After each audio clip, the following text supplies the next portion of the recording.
Good evening, everyone. Welcome to the Sistahs in Business University webinar series, our homeschool webinar series. We are so excited to have you with us tonight. My name is Aisha Taylor Issa. I am the founder and CEO of the Sistahs in Business Expo. We're the country's only multi-city small business expo created specifically to celebrate and educate entrepreneurial women of color. And we are so excited to have you with us. A few weeks ago when this whole coronavirus situation began to escalate, we really wanted to create a way for us to stay engaged and continue to provide valuable resources and content for our community. We love you all and we miss you terribly. This past weekend was supposed to be the launch of our 2020 tour, and so we were very sad to have to postpone the Newark Expo. But we know that the health and safety of our community is the most important thing. And so while it was a difficult decision, it was necessary. We actually made the decision before the government began to make it for people. And so we just did that. And then we knew we just wanted to, continue to be engaged with you. And so we launched 2 weeks ago now, the Sistahs in Business University homeschool series. We already have a university where we provide various courses and content for our community on various topics. We usually do them monthly. Some of them are free and some are not. Most of them are, but this series, we wanted it to be entirely free so that we know that it's a tough time. People are having difficulties financially with their businesses, etc.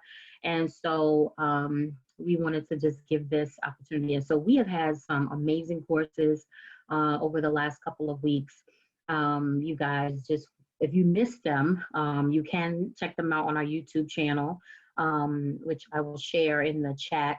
And you can catch the other courses that were part of the homeschool series. We had a course on tax tips during tough times. We also had a course on digital marketing for modern entrepreneurs. And we had the course before it. The very first course was the course that we co-hosted with Google on how to coach a team to success. And so tonight we are presenting something that we have been trying to get going for a long time. We're so excited to finally make it happen for you. Intro to SEO. Everyone always asks about SEO. Everyone wants to know what it is and how they can use it to grow their business. SEO being search engine optimization. And so we are excited to have one of our very own. She is a past SIB vendor. She is an author, and she is an SEO and online marketing expert, Akilah Thompkins-Robinson. And her brand is called Girl Get Visible, and her whole platform is about helping women in business to be more visible online. She will tell you more about herself. Many of you probably know I'm also a minister, and so one thing we say in church is the best way to introduce a preacher is to let them preach. So the best way to introduce a facilitator is to let them facilitate.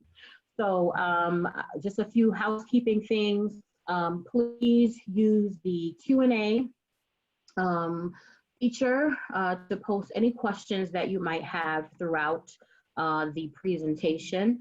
We will be getting to all of your questions, and so we want to be able to, kind of filter them and keep them organized. So please use the Q&A. You can also use the chat feature to share information about your business. Also just to share any reactions like, yes, I needed to know that, or that was great, or that, oh my God, I really always wondered about that, whatever. So you can use the chat so that we can be engaged that way. We like as much as possible for this to be a networking platform for you as well. So please feel free to share any feedback and your business information, your social media handles, your website in the chat. You never know who is on here, who might need your services, who might see your brand and want to learn more about you. And then in the Q&A, please share any questions. We also ask and encourage you to post throughout. We don't want you to miss any major content, but here and there, you might take a picture, do a boomerang, something like that, post it on your stories, tag us, both Girl Get Visible and Sistahs in Business Expo. I'll put those handles in the chat as well, so that we can continue to share the wonderful content that we are doing with others. So without any further ado, it is my wonderful pleasure to introduce to you all Akilah Thompkins-Robinson.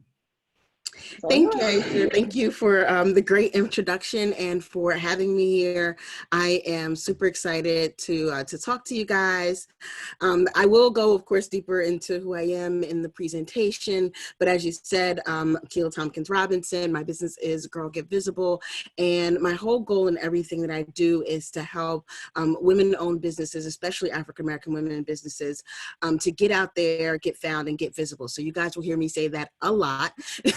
Because it's really key for us to not just be out here, sharing, posting, trying to do things, but really to make a name for ourselves and get ourselves known. And that's, you'll see in one of my slides, that's really how big businesses propel to where they are and get out there so fast and so quickly, is that people know who they are. And they've done a lot of things to make sure that their online presence is solidified and out there. And that's what we do with SEO, which is search engine optimization, and that's what we're going to talk about tonight.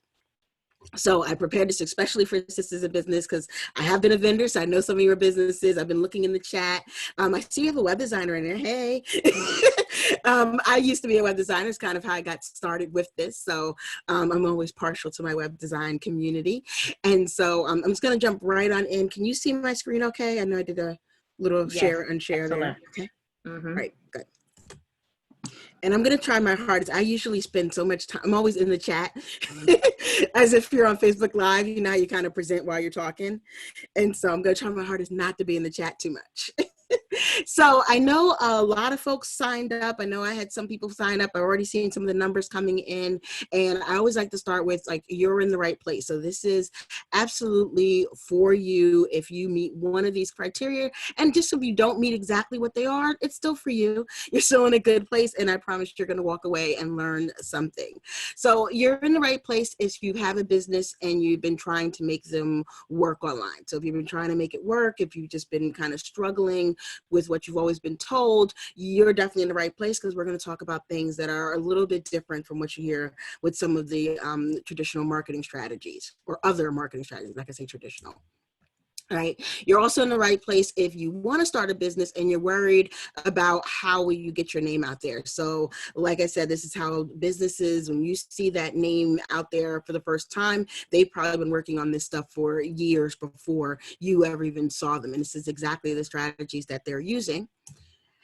You're also in the right place if you currently work offline or through word of mouth and you need to grow online, especially in the wake of everything that's going on with the coronavirus and quarantine and things like that. A lot of people, I've been presenting a lot in the last 2-3 weeks, just helping folks to get online, get up and running, even, just how to present in Zoom, really.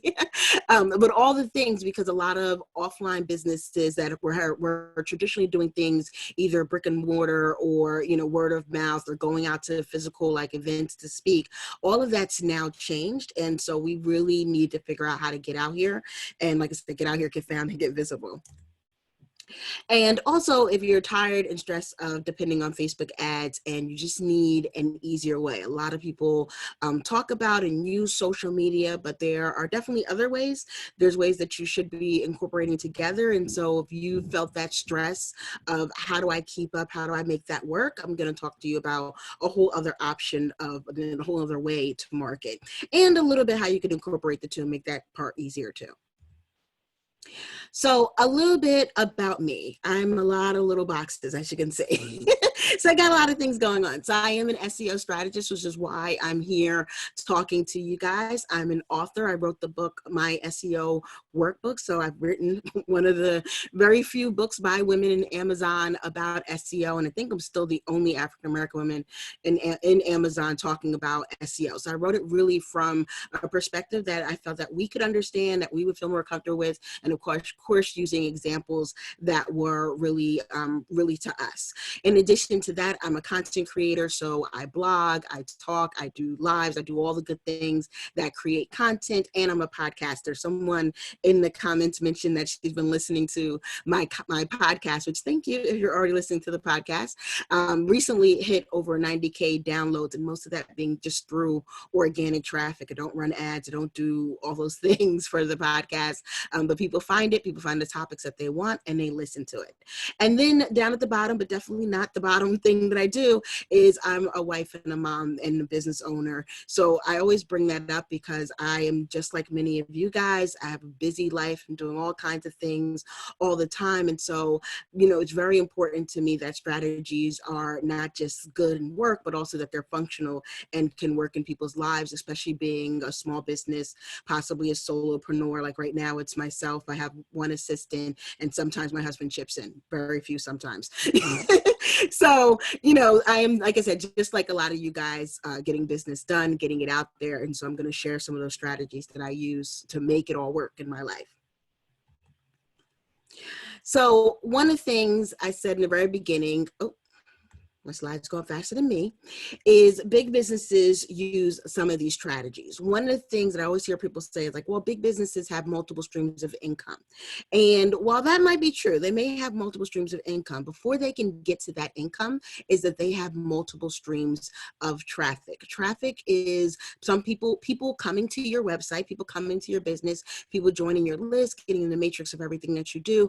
That is what's traffic. And the reason why it's so important is because without people coming to your business, without people finding you, you essentially do not have a business. You will not make sales if no one knows who you are. So not only do businesses have multiple streams of income, but before the income, they actually have multiple streams of traffic. You'll never see a company just on one social media, doing just Facebook, doing just Instagram, doing just anything. They really do a lot to create what's a good marketing mix, which is what some of the things we're going to talk about with SEO tonight. All right, so jumping right in, and I'm telling you guys, I'm gonna jump right in because I've got a lot of slides for you, and I do want time for a Q&A. So if you guys have questions, like Aisha said, make sure you just put them in the Q&A because I'm trying to be good and not look at the chat. I see it all popping. But if you do have questions, make sure you put them in the Q&A. I will be doing a Q&A at the end. So starting with what is SEO? SEO is search engine optimization. And these are just a few stats that I grabbed, that 95% of the US internet browsing population accesses search engines each month. Furthermore, most US population make an average of 37 search visits per month per person. And I can tell you in a time like now when, and I'm gonna talk a lot about what's going on with the pandemic. So just know I'm gonna reference that a lot because it's changed things, not just change things in our lives, but also changing things in our business and also changing things in search engines and marketing overall. So now that average has skyrocketed more because people have more time. People have a lot more questions. We'll talk about that when we get to talk about keywords. People have a lot more questions, a lot more uncertainty. And when they have questions and uncertainty, when they're looking for things, one of the first things that people do is run to the search engines. Think about the last time you really had a question. You may say to your friends on Facebook, oh, you know, what do you guys think it is? Or what do you guys know about this? But when you don't get those answers, you go right to Google. How many times do you go and say, let me just Google it? How many times have you looked up a new recipe, looked up a new worksheet to help your kid through, you know, the schooling that they're doing right now at home, you know, looked up what equipment do you need for working at home or doing something, you know, online or with your business? We are constantly going to the search engines, and that's exactly what SEO does for us. So it helps your site to get found in the sea of websites. We know that there are billions of websites out there, and you want to be the ones that are up in #1 ranking up top. Also, when we talk about search engines, I'll talk a lot about your people. A lot of people think that SEO is very technical. And although I have an IT background, I know all the technical part, I tell people all the time, this is one of the least technical things that I do. It's not as technical as it used to be, because now you have things like WordPress and other things that build your site. They take care of the technical part. A lot of SEO is really about the people and really about the content. The people who are searching and understanding what they're looking for is what's going to help you rise to the top in the search engines. And I say Google a lot because Google's the biggest and like the biggest, baddest, and the best. But this also is the same search engines that run things like YouTube, Pinterest, even Amazon uses a search engine. So all of the places where you can go in and put in something and get some results, they're essentially search engines. And believe it or not, people, some people, I don't know those people, but some people still use things like Yahoo and Bing. I only know this because I get hits from them. So someone's out there using it. So when you are being found in the search engines, you do want to take a look at some of the other ones too. And then furthermore, one of the things we'll talk about is with SEO is that search engines read HTML, which essentially is they read text. So if you are doing a lot of audio, like I have my podcast, I do a lot of audio or video or going live on Facebook and doing those things for marketing, the search engines are not seeing that because they read text. They read what's in what's on the website, which is HTML. And so a lot of what we'll talk about is what you're going to put in writing on your website, not just things you're going to do with, video or audio or any of those other platforms. Now, I will say nowadays they are trying to get into some of those things, but still the text and writing trumps all the other things that are out there. So first thing about SEO and about understanding SEO is understanding what a ranking is. And I tried to make this, like I said, for different levels. So some people may know exactly what a ranking is, and some people may have never heard it or only heard the term and not really understood what it is. So ranking is the position when someone searches for a term. So I gave a little diagram here. Hopefully you guys can see. I know it's kind of a little small. This is one of my previous clients. When someone goes to look for something like sickle cell foundation, these sites, so underneath the ads, Google's always going to give you the ads, right? But underneath the ads, you'll see these sites that are listed. These sites are what we consider in the top ranking position. So this is really ranked 1, 2, 3, 4, 5, 6, 7. It's actually my client down here, it's number 7. So when we talk about getting found in search, everyone is in search right now. The point is, where are you? Where exactly are you in search? So we strive to get page 1, page 2 at the least for ranking. And so that when we're talking about ranking, we're talking about where you're going to fall in the search engines. This little diagram here is exactly what we're talking about. Any given term, you're going to come up in a list of different sites. You want to be in that top 10, 20 sites. And you see here, like what we were able to do for this site, which is Donna T. Darren Memorial Foundation. Some of you guys may be from Jersey. I'm in Jersey. So some of you guys know in Jersey, this is a sickle cell foundation located in Newark, New Jersey. And you'll see with just some really good SEO, we were able to get this smaller foundation that is only located in Newark, New Jersey up here with some major organizations like the Sickle Cell Disease Association of America and the Sickle Cell Foundation.org. So we were able to get this, what most people are like, oh, it's just a small local entity. We were able to get it up there with other national brands. And that's exactly what SEO can do for you. It's not looking at how much revenue do you have, how many products do you have, how big your team is. It's really looking at how good is your content and is it something that it wants to put up there for number 1. I'll also talk about not all rankings are good rankings. So there's a such thing, like people always come to me and say, well, I'm number 1 for my name. And while that might be great, might be nice to be number 1 for your name, is that something that people are going to be searching for? So when we talk about keywords and what we want to rank for, that is a really big entity of, is it a good thing you want to rank for or something that's not necessarily going to give you as much of a benefit? So that's why I say not all rankings are good rankings. So let's start with what search engines look for. Search engines look for essentially these 5 different things on your website and a little competition out on the side. I always like to put it way out on the side because we're not going to worry as much about competition, right? So it looks at the frequency. So how often are you making updates to your site? The frequency of the content on your site. Now you could have site stuff that you wrote back years ago. I have things that I wrote back in 2015 that are still getting me hits literally today, like today that happened, that are still getting hits today. So it's not looking at how long one piece of content is, but overall, how frequently do you update your site? So do you put something on there weekly? Do you put something on there monthly? Do you put something on there yearly? The more frequently you update it, then Google knows that, okay, this site must have some really good stuff because at least they pay attention to it and they're constantly making changes. So they're not just like a site out there that they're ignoring. A lot of people have what I call brochure sites, where they set it up once and they walk away and they never do anything else with it. And it's essentially, it's a brochure in electronic form. So Google actually pays attention to those things. So frequency is at the top, and it's one of the very important things. I'm actually going to go counterclockwise. So the second thing it looks at is relevancy. How relevant is what's on your site to what the person is searching for? So I already mentioned keywords. So those keywords that a person puts in when they're typing, you know, sickle cell foundation, the example we looked at, how relevant is what's on your site? Does your site say sickle cell foundation? You'd be surprised how many people's sites do not say the things that they do. You know, they'll come to me and they'll tell me, oh, I do this, this, and this, and I help this, this, and that person. And when I say, but none of that's on your site, they're like, oh. So that's already like one of the biggest tips, which we'll go a little bit deeper in, is that what your site, what you say is something that should also be on your site, because that's what the search engines are looking at. How relevant is it to that? Next thing is site metrics. So this is things like, how long is somebody on your site? How many pages does someone visit on your site? How much does someone come to your site and go to another page, or do they just bounce off into another site?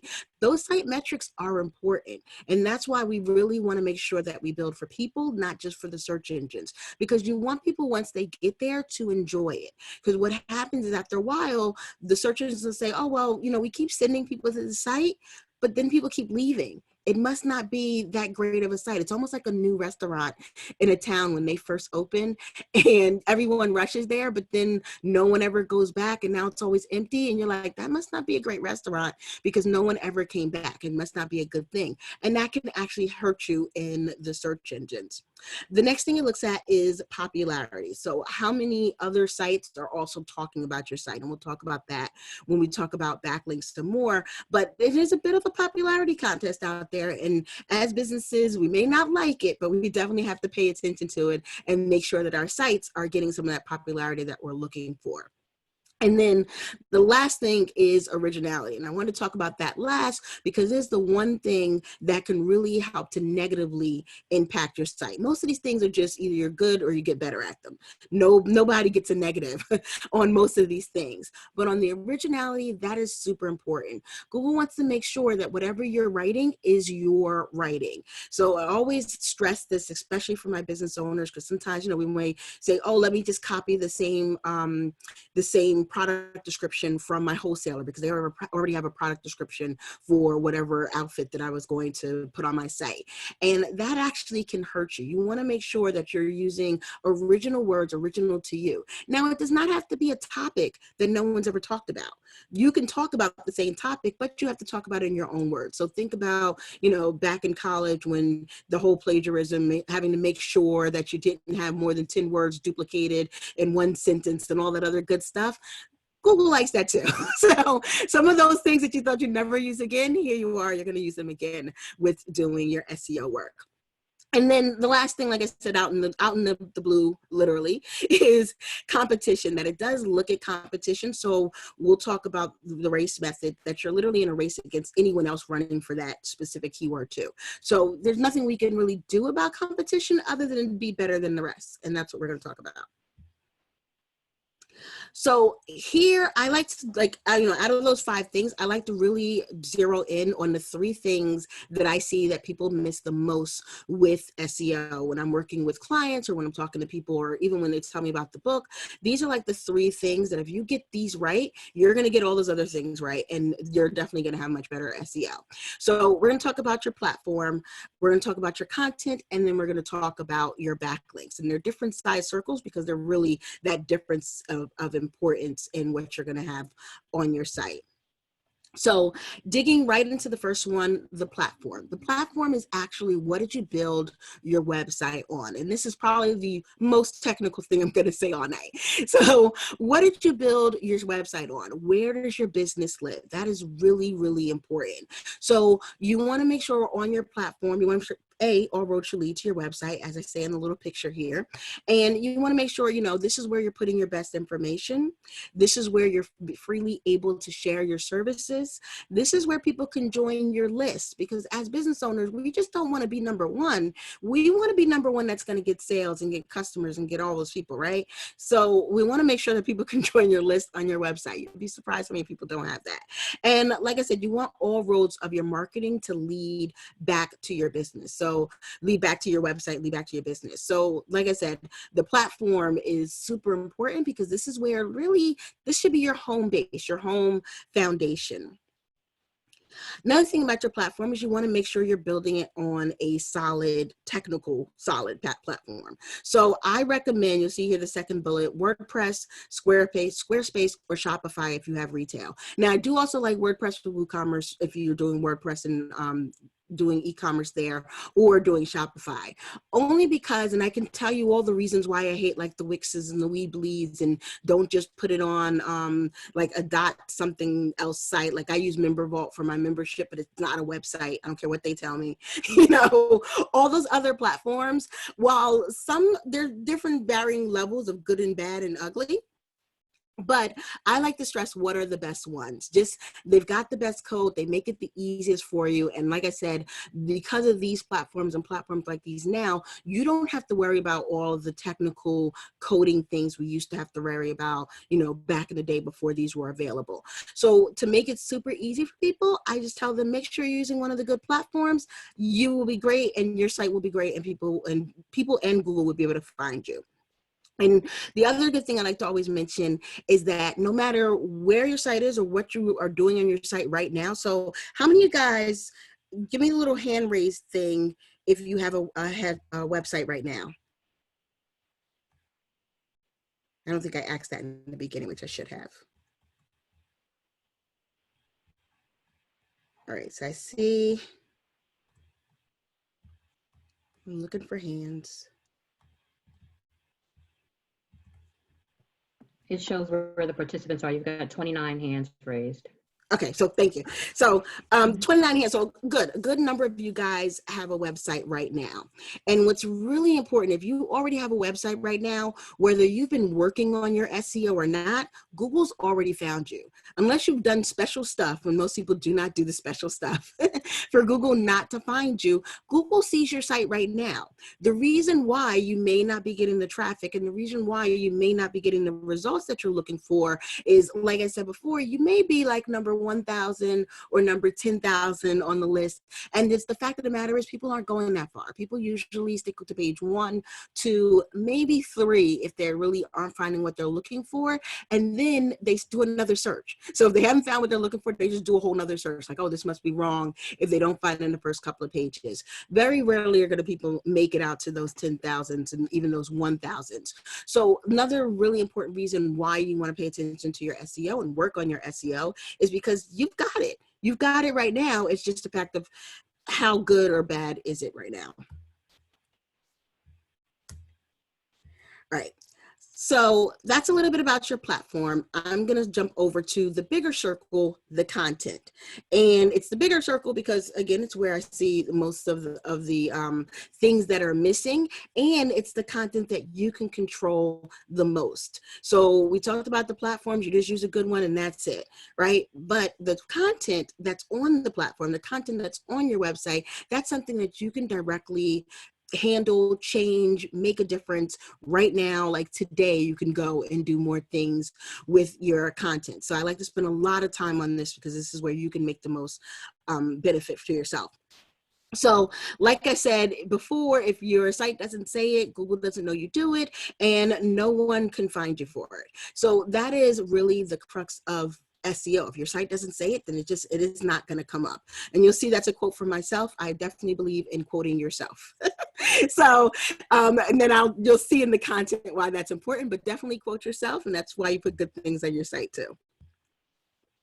So what makes up good content? Good content is a combination of three things. So it's the right keywords, the right topics, for the right audience. And I'm going to go into each one of these and why they're important. But essentially, you want to make sure you're saying the right things. You want to make sure you're talking about the things that are relevant to your audience. Not everyone is going to be in your audience, and that is absolutely okay. I know you've probably heard that in like getting your target audience, your R.A.C.E, all these other great names people have for it. And it definitely holds true in your content. The more niche your content, the more you're going to find the people who are ready to make a move from searching. So it's one thing if someone searches for, an SEO strategist or how to do SEO, they may be still in the research phase, but by the time someone says an SEO strategist located in Northern New Jersey, they're probably looking to hire somebody. So I want to show up for the SEO strategist located in Northern New Jersey because that would be my audience, because that's where I'm located. And you see my little GIF here of all the little fishies coming to the fishermen with the good SEO. This is exactly what you want to happen to your site and in your business. So let's talk about the right keywords. I talked about keywords are these little words that people put in the little Google search box. So you're using keywords pretty much every day whenever you put something in a little search box. And when we talk about what are the right keywords for us, we want to look at who's your audience. So what are the things that they use to describe themselves? So in the beginning, I talked about being an author. I talked about being a mom. I talked about being an African-American woman. All those are things that can be incorporated into your keywords, because if I'm looking for maybe marketing strategies, I'm going to look for marketing strategies for authors.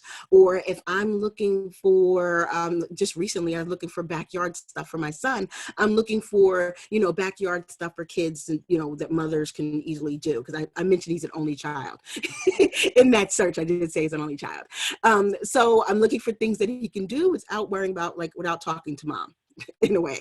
So those are the type of things. You want to make sure that you know who they are. The more you know about them, the more you can make sure that you're going to find the things that they're searching for.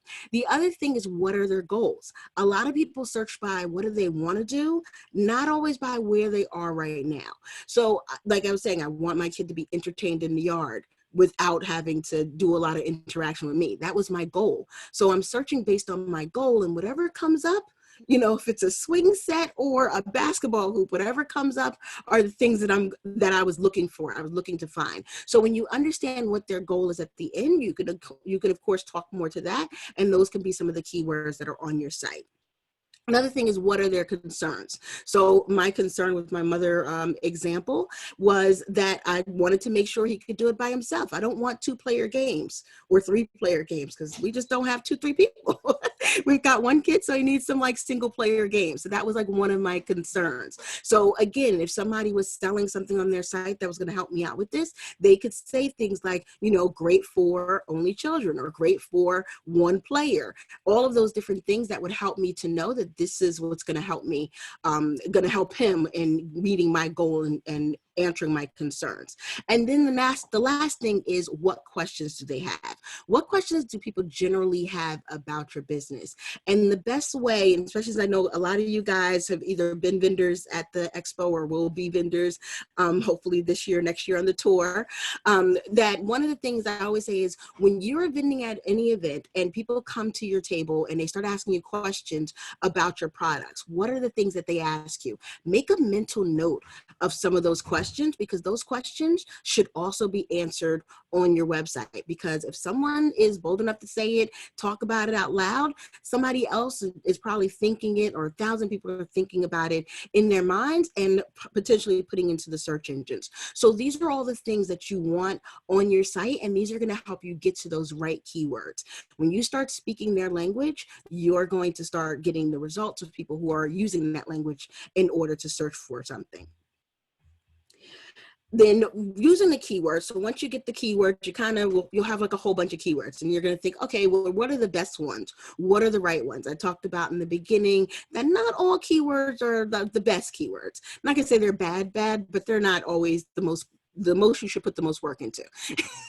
So I have something called the R.A.C.E method. I have a whole blog post about it. I mention it in my book, The R.A.C.E method. And it is a strategy specifically for entrepreneurs on how we should analyze our keywords. So you'll get a whole list. If you go through those questions I just gave you, you'll get a whole list of keywords that you're thinking of in your head. The next thing we want to do is do a little bit of research and say, what ones are having a good search volume and which ones have low competition. I use two tools, one called Ubersuggest and another one called Longtail Pro, and they give you numbers. So the keyword planner, Google Keyword Planner is not a good tool for this, only because it does two reasons. It doesn't give you good competition, and it gets a little floaty on the search volumes if you're not paying for ads. It's a whole nother story. But I use Ubersuggest is a really good one, and Longtail Pro is my absolute favorite one. So those are the two I use the most for this. And so I go through a strategy. I go through the whole R.A.C.E method, which is first I round up all the keywords. I would have went through those questions. I would have figured out what are some good keywords for me. And then I would have started on to the next phase. Then I analyzed them. So I run the numbers. Does this one have a good search volume? Is this one no one's searching for? So the example I gave with people when they come to me and say, oh, I'm ranking #1 for my name. So Akilah Thompkins-Robinson, I am ranking #1 for Akilah Thompkins-Robinson. But I can also tell you that not a lot of people are searching for Akilah Thompkins-Robinson. They either already know who I am, so that's nice, but we're trying to get the people who don't know me yet, right?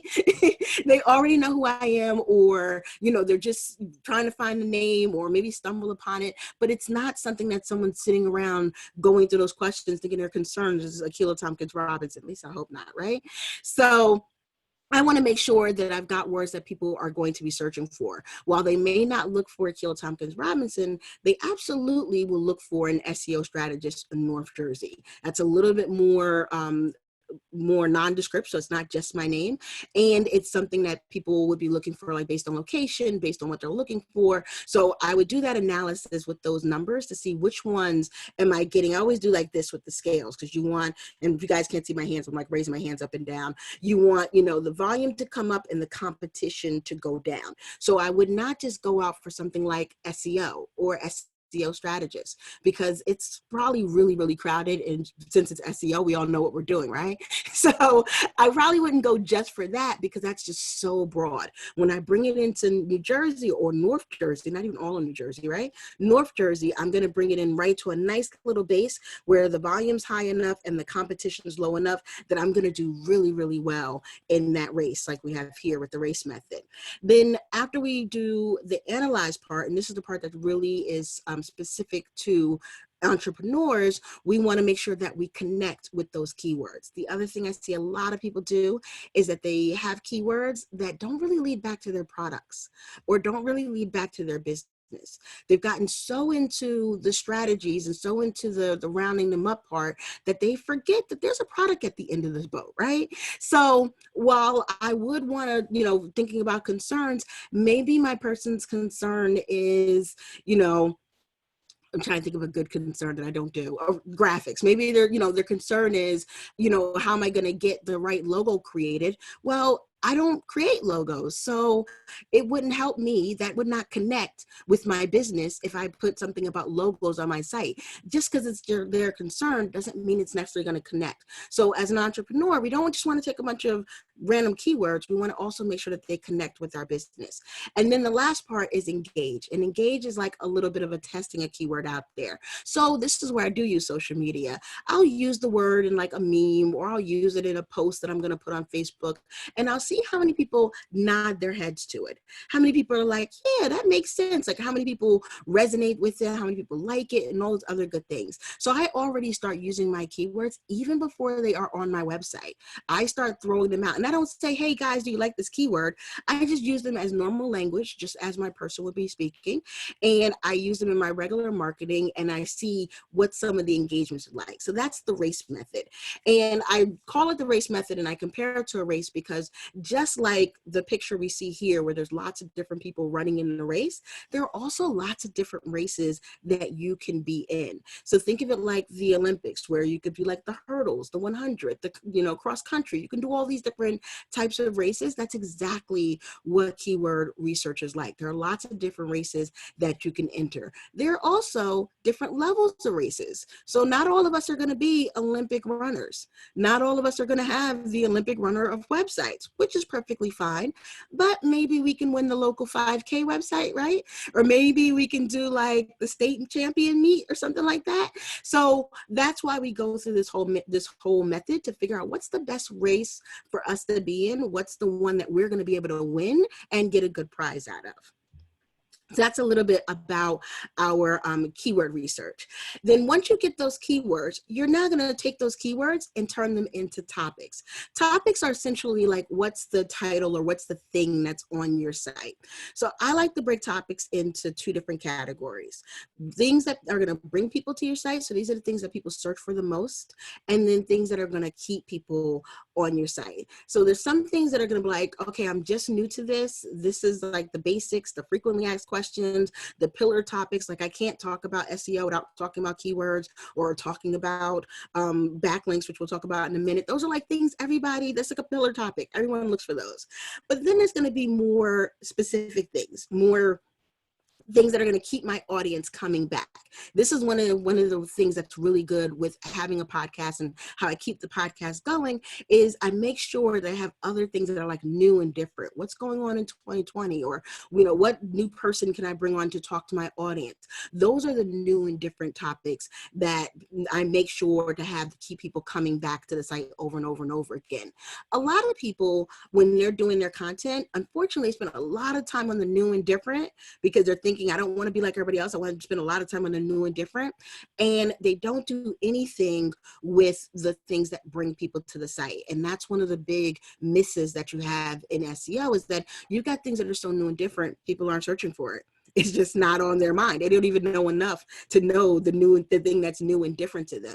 So you want to make sure, and I give like a little 70-30 ratio here. And as your site gets older, your 70-30 will go from like 70 bringing people, 30 new and different, to the opposite. You'll have enough stuff that brings people, and then you can do like 70% new and different. It's really about the age and the stage of the site. But just beginning, if you guys, like this is 101, if you're just 101, you want to think 70% do I have some of those basic frequently asked questions, pillar subjects on my sites? I call it the egg, milk, and butter. What are the actual like things from scratch people need in order to get started in whatever your business industry is? So I gave an example here of, this is what I use show notes. The show notes are like the blog posts that go with your podcast. So I use a lot of show notes. I gave a good example here of just breaking down some of the things that are important in show notes, which are the same things that are important in your blog post. So anytime you're writing, you want to make sure that you're hitting some of the things that are here. So you see here, I talk about again that search engines do not read the audio. You want to make sure you choose a topic or title that people are going to be searching for, not just the names. Like sometimes I see people like the names of something, or they try to make it real, like curiosity type posts. Like, did you know this? And it's like, that's nothing, no one's going to be searching for, did you know this? Or, trying to, like, they try to make it a lot like we do on social media, where like something that's really really trendy in order to get people in, but that's not generally what people are thinking when they're searching. So you want to make sure you're using titles that talk, which are titles that really have your keywords, that really answer the questions that people have, that really tell them a little bit about what it's going to be about, because that's what's going to get out there. You also want to sprinkle keywords throughout. So I know it's a little bit small, but if you can see, there's some keywords up here, how she got 2.9 million followers. And then I talk about it a little bit more. This particular person happens to be a faith-based, she's a faith-based site and faith-based business. So I talk about that a lot, because right here, talk about Christian faith, because I know that people are searching for how to excel in a Christian faith business. So these are all keywords that I pulled out that I'm like, okay, these are things that people want. I need to make sure that it says it right here on the page. I always like to link to my other content if I can, and we'll talk a little bit about backlinks from other sites, but I also like to link to myself. Just like I quote myself, I link to myself as well.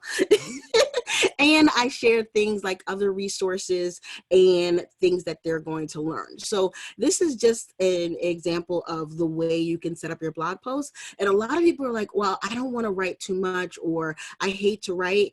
Generally, if you go down these steps, by the time you're done, you're already probably at like 500, 600 words, just making sure you've got all the pieces there. Even if you just do like a little bit about each one, you'll wind up with all the content that you need for a good blog post.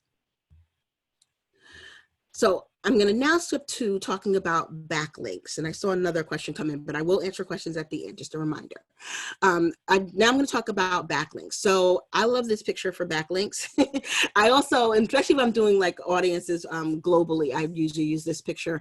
But for those folks in the New York, New Jersey area, I also talk a lot about Manhattan and Staten Island. And so if you know anything about Manhattan and Staten Island, and you can even see here in the picture, is that the islands with the most bridges and connections have the most people. People are, flocking to go there. They're building up. Those are the sites that really raise to the tops.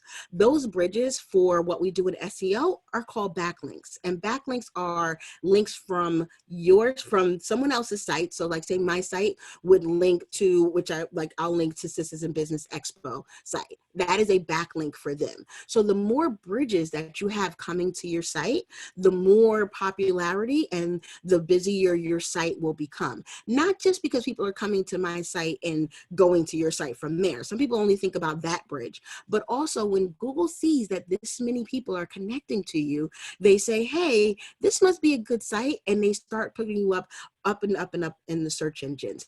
That is what I call the secret sauce of SEO, because you can have great content, great platform, great everything. And if you're in that competition with someone else and they've got a few more links and a few more things, you're going to need that secret sauce to kind of boost you up. You're going to need Google to know that other people think your site is important.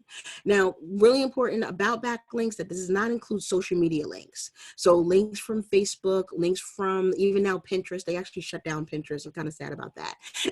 Links from Instagram. Those links that you create, those are not considered backlinks. And social media is definitely not considered backlinks. They really want links from other websites to your website. So I give some examples here. Oh, okay, here it is. So my slide wasn't working. I give some examples here of how to build bridges back to your site. And I always say, especially when I'm presenting to other women, is that ironically, we are the most nurturing and create the most friends, and create the most biz friends and online friends and all of these great connections, but we are the worst at actually bringing that back to our websites and bringing that back to our business. So one of the things you can do today is ask anyone in the chat who has a podcast or who wants a guest blog post written, who wants to connect and create some content for each other's sites so we can start getting these backlinks going. We always are the ones that create friends, but then we don't solidify those friendships online or, with our businesses. So first thing to do with building backlinks is to build your network online, or use your network online, because I know a lot of you guys may already have that, have a network. Spread your message. So one of the things where, again, SEO helps with your social media is that once you create this content on your site, you can now share this out other places. This is what I share mostly on my social social media. I don't always share a bunch of new stuff or new ideas or new anything. I go back to my blog posts, I go back to my podcast episodes, and I share those. And what happens is the next person shares, them, other people pick them up and they write about them. So you can get natural organic links just from people seeing your stuff out there, especially at a time like right now going on with the quarantine and the pandemic and everything. You'll see that a lot of stuff that you're finding are shares from blog posts. A lot of people are sharing other blog posts. People aren't necessarily sharing what someone thinks. And I think it's mostly because we're so used to, not say fake news, but people just kind of not having facts, that now everybody's got to have facts. And if it's written on a website, it automatically becomes a fact. Like, you guys know how they're like, yeah, you show me receipts. People like, if you give them a link, I even posted something recently, and the first thing someone came back to me and said is, well, it was about masks. You know, everybody's making a mask, right? First thing somebody came up and said, well, what was their source? And their source, which I went back and got, was a website, and it was a website. So you'll see that a lot of people now are sharing more content that's on websites. So you definitely want to make sure you have it on your website, and then you share it from there. And like I said, you spread your message. And then doing other things like interviews. So if someone interviews you about your business, and all they have to do in that interview is link back to your site, you know, such and such, Akilah Thompkins-Robinson of Girl Get Visible. One link is all it takes for you to get a backlink to your site.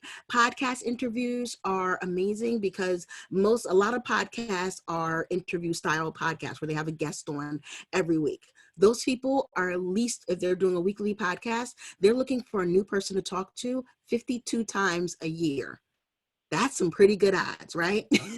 And there are millions of podcasts that are looking for people 52 times a year. So all you have to do is get out there and start pitching to those podcasts. Look for the podcasts in your industry. Look for the podcasts that are already answering some of those audience questions we talked about, and say, hey, I can help you with this. I've got some good information around this. And then you can go and be a guest on some of these podcasts. And then the last thing is guest blog posts. So this is where you're actually writing something for those sites. So you would write a blog post for them, they would put it onto their site, and that would be a guest blog post. A good example, on my other site, Online Boutique Source, I often, because I talk there about how to get an online boutique, but I don't do anything legal. I'm not a lawyer whatsoever. And I'm definitely not trying to get sued, trying to play one on the internet. So a lot of times, anytime I wanted to talk about legal stuff or tax stuff or anything like that, I would go to one of my lawyer friends and say, hey, can you write up a blog post about starting partnerships, or what do people need to know about partnerships? Can you give me a blog post on what are some of the laws that, you know, e-commerce businesses need to know? So I would specifically go look for them just to say, hey, I can't do this. Can you do this? So think about what are the things that you can do and that you can lend your expertise, and the sites that need it. Like I saw a couple of people, I think I saw some accessories and jewelry. You guys definitely are needed, because someone like me who talks about Girl Get Visible, I don't talk about accessories and jewelry. So if someone's going to be working on getting on stage or even presenting live on camera like I'm presenting right now, I'm going to need someone who talks about accessories and jewelry to maybe write up something like the top looks that look good, you know, from shoulders up. Because we're all talking about doing things virtually right now. Or, you know, someone to talk about the, you know, top outfits that wear well on stage, and, you know, they're comfortable and they don't embarrass you, and all the other good things, you know, how to dress certain shapes and sizes. You guys can't see, I'm not standing, but I'm only 5'1". So I need that kind of size, like, you know, height help on how to look tall on stage, that kind of thing. So those are different guest posts that you can absolutely go to someone and say, hey, I can write this for you. And again, all you need in the byline is, you know, the written by such and such of this site, and there you have a backlink going to your site. So those are, like I said, the really big three things that I see a lot of people missing when it comes to SEO. And so I just want to talk a little bit about why SEO matters and how it really helps your business before we get into your questions and your Q&A. So first of all, we talked about SEO helps to show your authority. If you're getting out here and you're, like I said, getting some of these backlinks, so you're now a guest here, you're on a podcast there, you've got all the answers people are looking for on your site, they're automatically going to see you as the person that they should be looking towards, working with, shopping with, you know, hiring for whatever they need. Also, it helps more customers to find you. The more people that can see your content out there, the more people that find you in search, it's going to help those people to find you. And I talked about how the people searching are really the ones who are usually closer to actually taking some action, because they're already taking action to find you. Now they're going to take more action once they do find what they're looking for. And it's free traffic. So if you're currently doing like paid ads or social media or any other type of stuff that cost you either a lot of time or a lot of money, this is going to help you with both. Because one great thing I mentioned before that I've still got blog posts that are getting found from 2015 is that once you write it, it's there and it keeps getting found. When's the last time somebody found a Facebook post of yours from like 2015 or 2018 that didn't come up in your memories? You know, it just doesn't happen that way on social media. So this is kind of a, not to set it and forget it, but you put it out there and then you can move on to the next thing. So it's going to save you a lot of time that way. And then of course, because it's just regular traffic coming, it's going to save you money on needing to run ads and things. So this is one of the things that most people do with their content, because someone's thinking, well, I do Facebook Lives, or I make those really long posting groups, or you even have a group. And this is exactly what happens when you're doing that with your content. A lot of people get this great content, they create it, they put it out there on the internet, and it's gone. Just like the phone that this lady's throwing in the ocean here. It's gone, and it's not making, it's not doing anything else for them. But with a little SEO magic, you guys can see I love GIFs, right? With a little SEO magic, we take that and turn that into customers. So we take that content and, like I tell people all the time, repurpose some of the things that you've talked about. If it did well on live, it'll do well on your website. You can go on and talk about it there too. So take a lot of those things and make those, take the SEO magic, make the waves and turn them into customers. And then to end, just as I always say, to get out there, get found and get visible with your website, with your SEO, and with all the great content that you're going to create. So I'm going to take some questions now. These are my information and links on how to find me if you need more information. I also have an SEO beginner's guide. So if you want to see some of the things that I talked about in writing, because I know I talked and went through a lot of different things, and I want to make sure you guys have something to walk away with. I will put that link down in the chat. It is, it's girlgetvisible.com/SEO guide. And I'll just put it here in the chat for you guys.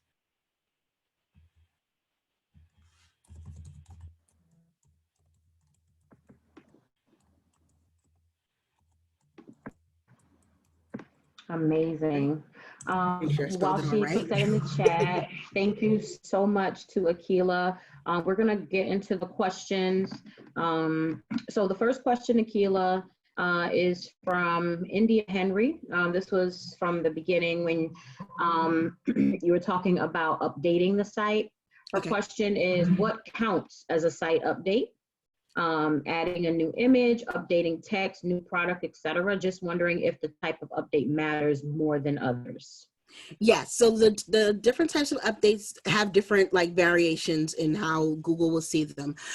Doing a significant change to a page. So like if I wrote a blog post and then I went and like rewrote the whole thing for, like say I wrote it back in 2015 and I rewrote it a little bit for 2020 and changed like half the text, then Google will see that as an update. But when we're talking about the frequency, what you really want is new stuff, new pages. So I tell people a lot of times to blog, and not that you have to be a blogger. I don't want you guys to be a blogger, but have a blog or have what we call a resource section where you can just add a new page here and there and talk about a new topic at least once a month. So at least want to add one thing once a month. For my retailers, so if you do have like lots of products, like say if you sell like earrings or clothing or just something that's a product base, you're actually in luck because a new item actually would count as a new page to the search engines. The key there is making sure that your product page has a really good description. I have a whole product description formula on how to write product descriptions, but you don't just want to say, you know, button up shirt, or like a black V-neck shirt, you know, long sleeve, something like that. You want to give it a little bit more, like a great shirt to wear on stage or to wear presenting from the neck up or anything like that. Some of that stuff is going to incorporate those keywords. So try to at least get, for the product descriptions, at least a good 100, 200 words on that page. For if you're doing like a resource page or like a blog or something like that, you at least want a good 800 or more words on a page. So when you're thinking about what's a good update, think about those number of words. How many words are really changing? If it's just a couple of words, 100 here or there, that's not going to make as big of a difference to Google as if you really create some new content for it. Okay. Ebony, sometimes I'm not sure if you had a question specifically about using Wix. You mentioned, oh no, I use Wix. I think it might have been when you were talking about some of the different platforms. Yeah, I get that a lot. Sorry, Ebony, already. When I talk about Wix and Weebly, everyone, and honestly, not to say SEO won't work on those platforms, they're just not that great. And I know they tell you, I know they say, well, we've got SEO. Here's what they have in any platform, even the ones that I mentioned. When they say that they have SEO, what they have is they have the fields. So they'll have like a meta tag field or a meta description field. They have the fields for you to put SEO terms in and SEO content in. They are not necessarily giving you SEO, and that's really important. So some of those sites like the Wix and the Weebly, just because of how their code is written, there's not a lot of room around that. I tell people that you should slowly work yourself off to something like a WordPress. I'm just going to tell you, I think you should do that. But it does not mean you should stop creating content, because there will be some keywords that just don't have a lot of competition that you'll still be able to do well in. You'll still be able to share that content out and use it other places and be that answer for your people. So I'm not going to say don't do SEO at all. It's just a harder race, a harder struggle. It's almost like starting out with like one less shoe than everyone else has if you've got like a Wix or a Weebly.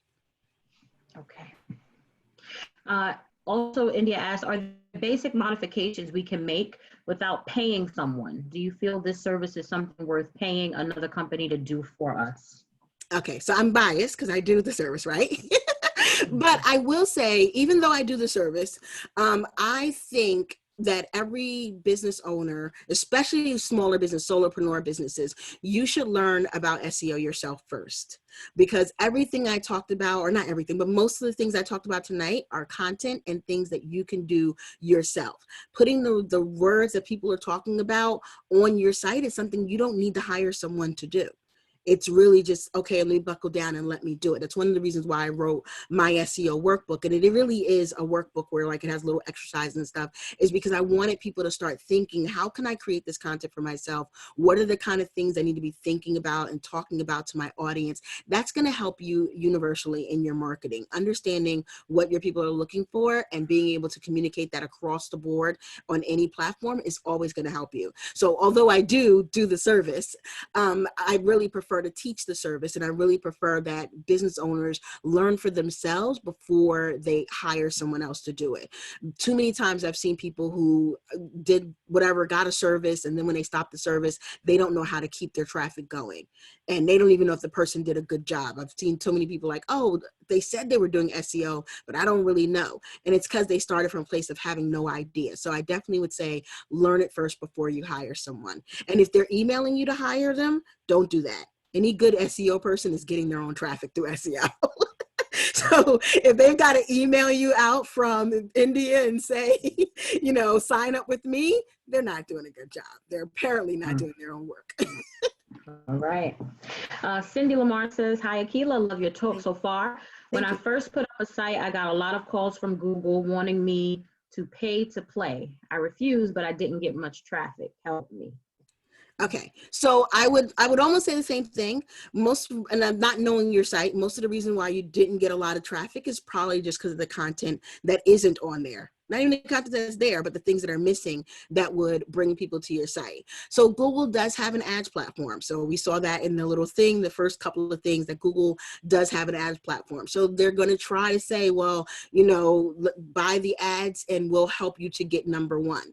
The problem with that is, number one for what? You'll be at the top, And not even number one. You won't be at the top of the search rankings. There's no guarantee number one at the search rankings. There's no buying that number one at the search rankings. What you're buying are those ad spaces that come before.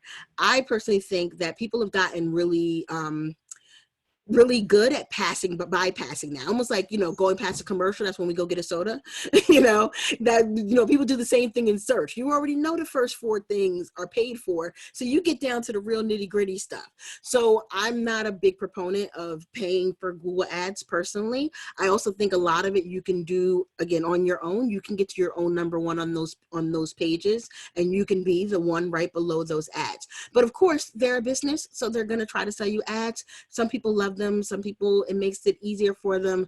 I always say try to show up organically first, and then use those ads as like a fire starter or a booster on top of what you've already gotten. But if you haven't done anything in your SEO, do your SEO first. Get your organic stuff first. Kathy says, do you have to change keywords often? No.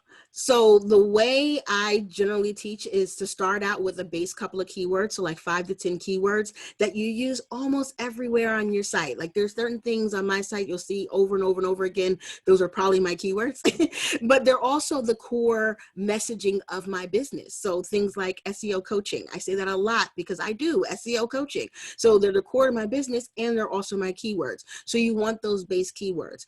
Only time I get new keywords is, say I'm doing a specific blog post, like I just showed you guys the episode with Kwanda, who has a faith-based business. So I went to go look for some keywords that were closer to or around a faith-based business, a Christian faith business. So I wanted to make some things that were just specific for that episode. But even within that episode, I still have my core stuff. So I still have my core things that I always talk about. And then I sometimes bring in 1 or 2 of the other ones. But you don't have to. Some people just only do their 5 and stick with their 5, which is perfectly fine. Awesome. Does alt text for photos help your ranking? From Andrea Goodwin. Yes. So it does help your ranking with photos. So there's, and I didn't go into that part, but like there's ranking for videos, ranking for photos, ranking for text. Text, of course, is kind of the big dog. And then the video and the images. So using the alt text is almost a must. You definitely should put in your alt text. Be strategic about it. So like I tell my coaches a lot of times, don't, every photo that's a picture of you going like this and you going like this, they should not all be your name. Like, again, not everyone's Googling for your name. So what you really wanted to say is, business coach that does this, or that type of coach that does that, what location. So throw in a couple of keywords in your alt text. Don't make your alt text a book. A lot of people, like Google's very smart about people who just want to throw keywords into things. Make sure it's something that a person would be able to read and person would want to read, and try to keep it like 5 to 10 words at the most. Don't make it into a book. But yes, it is important to use that alt text. Awesome. Alicia Murphy says, what are some ways to optimize our SEO for an online electronic store? And what kinds of free resources could we provide as an electronic store that will draw people to our site? Okay, so that's a 2-part question. So what are some of the things? So it really depends on what kind of electronics, and who you're selling them to. Because, and this is really with any product business, really honing in on your audience is what's going to help you out the most. Because it's one thing to say, I sell iPhones, but what's really people are going to be searching for is, how's the iPhone work best for me as a specific person? So if I was selling iPhones to moms, I would talk about the apps that they can use. I would talk about screen time for the kids. I would get real deep into the things that are important to a mom. So when you're talking about electronics, what electronics do you sell? And then who do you sell them to? Like when I was just at DC Podfest at the end of last year, I ran into a business called Podcast Outfitters, and they sell mics, stands, little DJ and looking equipment, but specifically to podcasters. And as I learned more about the business, they used to be like your the Sam Ash folks who just sell all kinds of guitar and music equipment. And they realized that the music equipment was also used for podcasting. So what they did was change their language. They didn't change their product. They still had some of the same exact stuff, but instead of just saying a good mic for audio or a good mic for singing, they just said podcasting, podcasting, podcasting. And they've spun up this whole business just based on selling audio equipment that they were already selling to podcasters. So the two things that are going to be most important is what's your audience, and then, like I said, what's your audience, and then what you're selling them. So if you can put those two together, you can come up for some really good terms. The next thing you asked was really more about the opt-in than it is about the actual getting found in search, but the opt-in is next. Once you get found, you do want them in the matrix of your business. So I would say go right along the lines of what I was just saying. What are the things that your audience is going to need? So for podcast outfitters, an example is I would tell them to do a checklist of the podcast equipment that a new podcaster needs. That's a good opt-in. If I'm new to this and you're going to sell me all the electronics, you're going to sell me a package, I may not be ready to buy, but even if you just tell me I need a mic, I need a mixer, I need this, I need that, I need a mic for on the road, I need all these different things, then I'm going to say, okay, let me download this. Let me get this checklist because I need it. So I would, whatever you're going to offer them, don't just offer them an electronics list or, a list of things. Make it very specific to the type of person, the things that they're going to uniquely need for their needs. Absolutely. Okay. Someone asked, are hashtags effective to utilize on the WordPress platform to generate more traffic? No, great question. But you guys all have some really good questions. So no, hashtags really are only good on platforms that run on hashtags. So like Instagram and who else uses hashtags? They're not even good on Facebook these days. But yeah, really on social media and really for platforms that use hashtags. Your hashtag, people aren't searching for hashtags. So very rarely, I'm going to almost say never, is somebody going to go and put hashtag anything in that little Google search box. So you definitely want to think, what are people going to put in that little Google search box? In search, people usually search based on questions and then longer phrases. So they everything that they do on social goes out the window, or it's really short, and they get nice and wordy on that search box in Google. So your hashtags aren't going to really help on those. No. Okay. Is WooCommerce a good SEO? Well, WooCommerce is a plugin that enables e-commerce, like enables you to sell products on WordPress. So you're running on WordPress. WordPress is actually what your website is on, and WooCommerce just gives you that shopping cart. So it's going to give you product pages and a cart checkout box and process the money and all that other type of stuff. So that's what WooCommerce does. So the short answer is yes, but it's because it's not actually doing anything or doing that part. Okay. Can YouTube, Ebony Simpson says, can YouTube be considered for backlinks? No, they do get you, and mind you, YouTube and Google are the same company. So already, it's kind of in the same house, but YouTube, I'm trying to say it the right way. Google will see a YouTube link, but it's not necessarily a backlink. They know that people can go and make their own YouTube links. And like I said, they're all kind of in the same house anyway. You really want to go out to other sites, other pages. So backlinks is one of the things that you can't necessarily control because you need to talk to someone else who owns a website. And that's what Google's looking at. Are you talking to someone else who owns a website and that website is linking back to you? Right. Okay. Cindy Lamar says, Squarespace has a section for each page where you can enter keywords. Should you also include phrases using those words? So keywords essentially are, and I know we say keywords, but they're essentially phrases. So keyword phrases. So yes, you can use that section, but I would not overuse that section. Don't put more than 3 because Google knows that you're just throwing keywords in there. And more importantly, the keyword in what you're writing. So the keywords in your title, the keywords in your paragraph, the keywords in your text is what's going to make the biggest impact. Like I said, Google and all search engines, they know now that people just put a bunch of keywords in there so they can rank for them. And they might not even be relevant to what's on the page. So they're going to look at what's on your page first. They're going to look at what's in your title, what's in your subtitles. They're going to look at that stuff that's actually visible to people and that people are going to read. So you really want to focus on putting your keywords there and not in those little sections. That's what I was saying before, that, when they say that they have SEO, they have those fields that allow for some SEO terms. They're not necessarily giving you SEO. Mm-hmm. Okay. Tamara Smoot says, I am likely going to use a new platform. She's currently using Shopify for her pet boutique. The platform is called Nextpaw. Would SEO still work well for this? I'd have to look at it. I've not heard of Nextpaw at all. I would ask you, why are you not use Shopify again? Shopify is good. I had one client who she had a dress, wedding dress boutique, and we were able to get her an additional 200 hits per day on her site, right on Shopify with some like she wasn't even blogging, with some minor changes. Shopify is good. I would do another Shopify site if you ask me. Okay.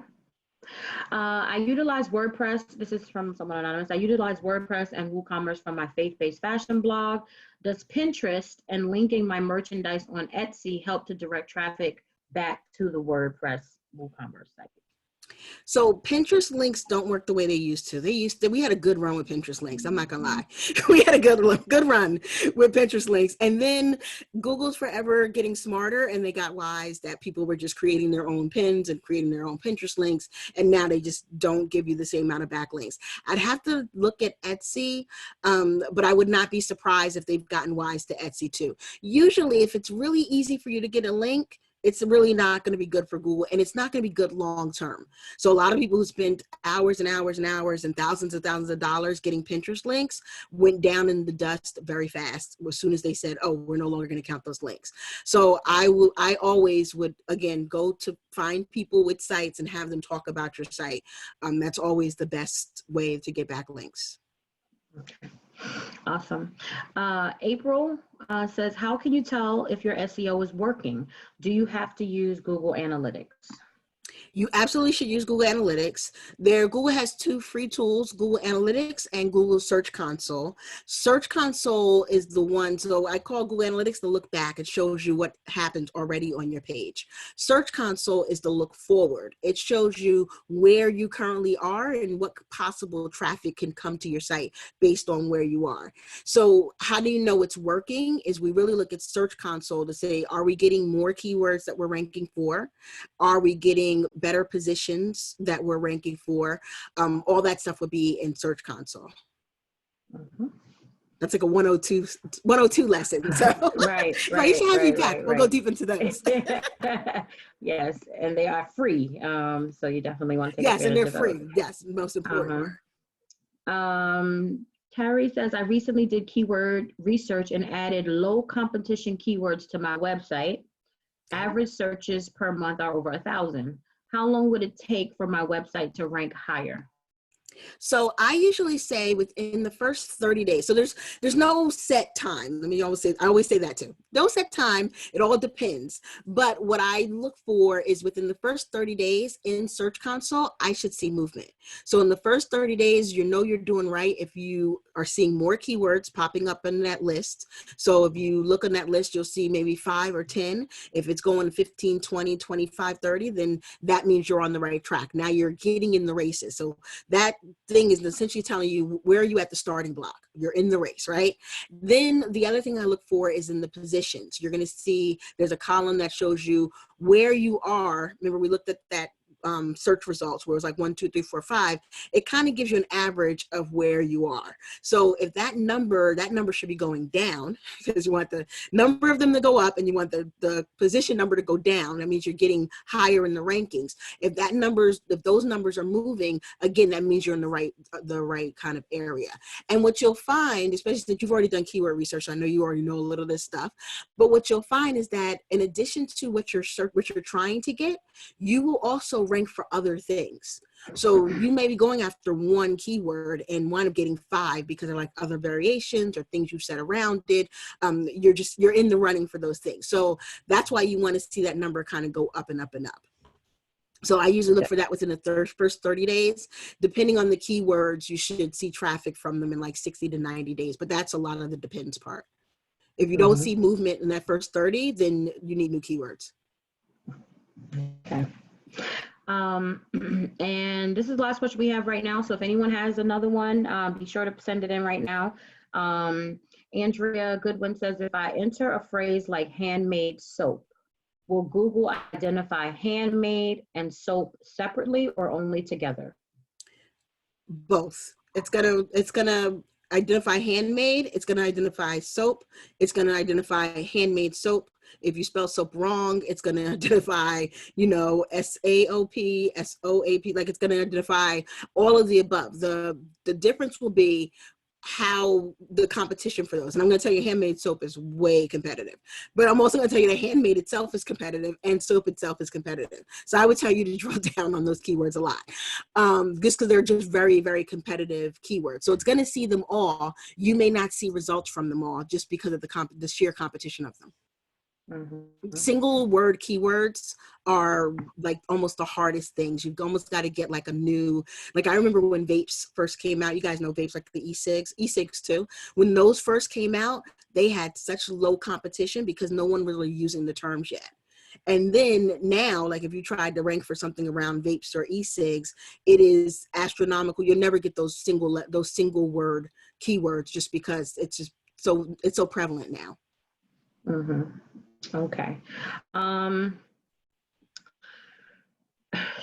Andrea says, should we include misspellings to cover our bases? No, if you can avoid it. And I'm the queen of typos, but not on purpose ever.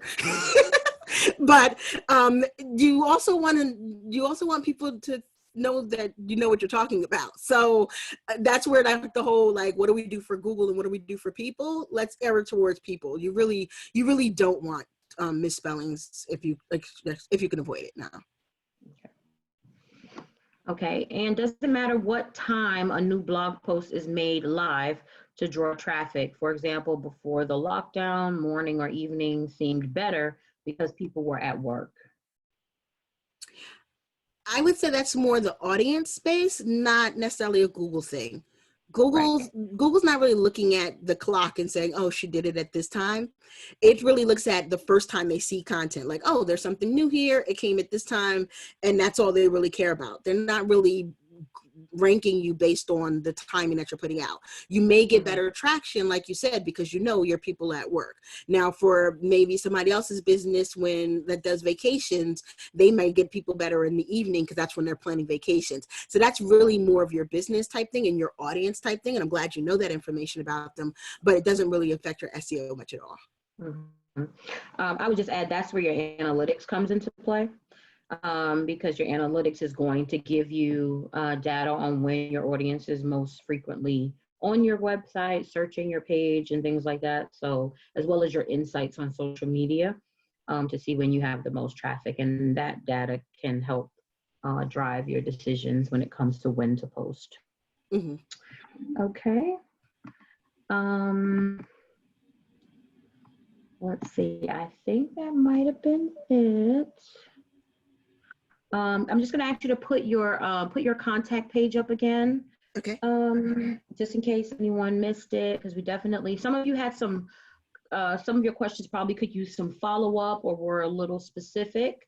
And so I encourage you to reach out to Akilah directly so that she can, get more information on what you're asking and help you more specifically. She is available to hire for these services as well as for consultation and things like that. So, and also she has an excellent book that you should definitely consider.